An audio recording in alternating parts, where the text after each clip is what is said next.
Already 800 টাকা নেন না আপনি এখানে 820 800 টাকা কিসের নেন? আমরা রেডি হয়ে গেছি।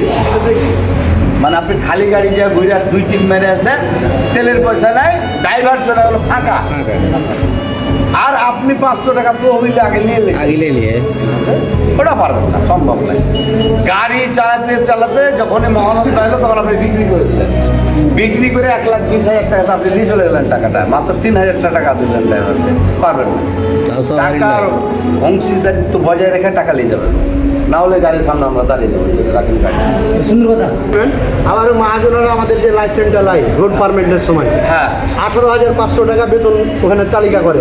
এই বেতনটা কই আমাদের? সর্বপ্রথম আসবে বেতন। 18,500 টাকা তালিকা দেয় মাসিক। প্রথমে আমাদের দাবিটাই হচ্ছে বেতন। আমি আপনার গাড়িতে চাকরি করি, মাসিক বেতন আপনাকে 20,000 দিতে হবে, তাহলে আপনার গাড়িতে চালাবো, না হলে চালাবো না। এটা মালিক কোনো দিকে যেতে পারবে না।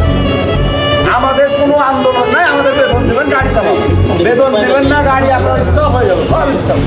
পরের গেলা পরে দিলা বললাম, পরে আগেই বেতন। আমাদের ইস্যুই হচ্ছে বেতন।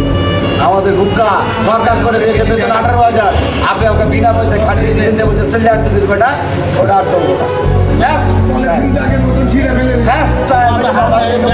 গাড়ির সামনে দাঁড়াও, গাড়ি যেমনই উঠবে গাড়ির সামনে দাঁড়াও, কথা বললাম যে এতদিন চালিয়ে চালিয়ে এই অবস্থা দিয়ে আমাকে বাইরে আউট করে দিল, কাজ করিয়ে নিল, যে যাও চলে যায়। এখনো বেতন পাবে, ও বললো যে 4-5-6 মাসের বেতন পাবো।